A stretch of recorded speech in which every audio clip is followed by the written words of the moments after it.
아버지 연세가 60대 중반이신데 아버지 어릴 적만 해도 귀신이 많았답니다. 그중 어떤 사람은 도깨비를 봤는데 아버지가 꼬마였던 시절 어느 날 아침 동네 어떤 아저씨가 사람들을 불러 모으더랍니다.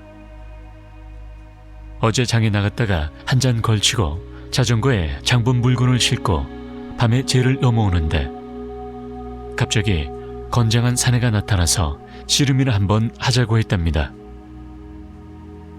그 아저씨는 술에 얼큰하게 취한 게 아니었기 때문에 이놈 도깨비구나 하고 생각하고 마침 장 봤던 것 중에 막걸리와 안주가 생각나서 일단 막걸리 한 잔하고 씨름은 좀 이따가 하자고 했습니다.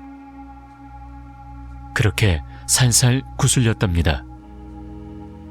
그 도깨비가 긴장을 푼 사이 가지고 있던 새끼줄로 나무에 꽁꽁 묶은 다음에 뒤도 안 돌아보고 허겁지겁 내려왔는데 날이 밝아도 혼자 가기 무서워서 동네 사람들과 함께 가기 위해서 이렇게 불러 모은 것이었죠.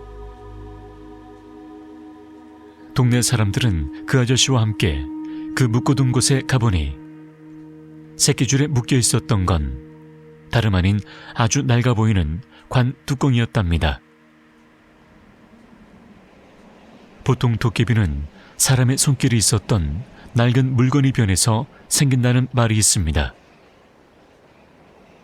산 같은 데서 잔이나 밥을 먹을 때 조금 떼어서 뿌리는 걸 고수레라고 하는데 이게 산 짐승들 먹으라는 건 줄 알았는데 그 근처에 있는 홀령들에게 몫을 나눠준다는 의미도 있다고 합니다. 아버지 어릴 적엔 버스도 없어서 장보러 가는데 걸어서 2~3시간씩 가고 그랬답니다. 장보러 갔다가 해가 떨어지면 가로등도 없던 시절이라 정말 깜깜하고 무서웠다는데 음식 같은 걸 사오는 날은 특히 더 조심해야 했답니다. 왜냐하면 배고픈 귀신들이 많이 달라붙었다고 합니다. 워낙 시골이어서 먼 동네 사람들도 대충 얼굴은 다 아는데 생전 처음 보는 사람들이 와서 쓸데없는 말로 혼을 쏙 빼놓곤 한답니다. 그래서 밤늦게 음식을 가지고 돌아오는 길엔 특히 정신을 바짝 차리고 행여나 누가 말을 걸어오면 대꾸도 하지 않고 음식을 조금 떼어서 버렸답니다. 특히 고기를 끊어오는 날은 더욱 심했답니다. 어린 욕심에 고수레를 안 하고 집에 돌아오면 음식이나 고기가 상해 있는 경우가 많았답니다. 한여름 날씨도 아니고 장볼 때만 해도 멀쩡했던 음식들이 말이죠. 그러면 집에 돌아와서 할머니한테 엄청나게 혼나셨답니다. 그래서 나중엔 밤에 음식을 가지고 오시는 날엔 항상 조금 떼어서 귀신 몫으로 고수레를 주고 오셨답니다. 그리고 가장 최근 있었던 일은 제가 태어나기 전이니까 한 30년도 넘었습니다. 지금은 많이 개발됐지만 할머니 댁 구불구불한 오솔길을 조금 걸어가야 했습니다.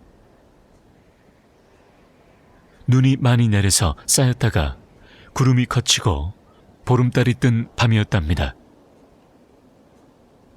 밤이었어도 눈이 쌓여서 반사돼서 매우 밝았는데 거기다가 보름달까지 떴으니 가로등이 없던 시절에도 저만치 가는 사람들도 확실히 보일 정도였답니다.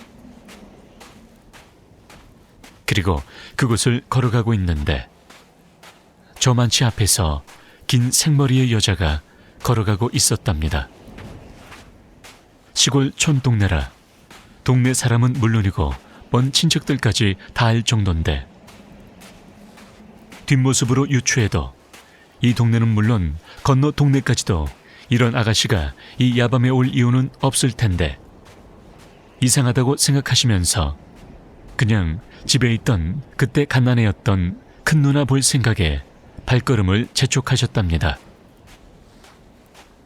뽀드득 뽀드득 조용한 밤에 눈 밟는 발자국 소리만 나는데 순간 의아한 생각이 들고 온몸에 소름이 돋았더랍니다. 눈이 많이 쌓여 있었는데 아버지가 걸어온 눈 발자국만 생기고 그 여자의 발자국은 없더란 거죠.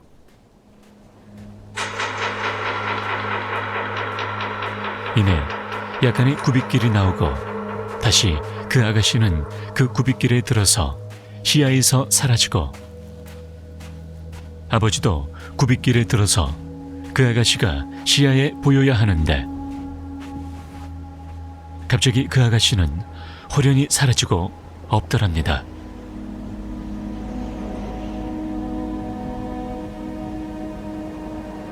아버지는 지금도 그날 일을 생각하시면 소름이 돋는다고 하십니다.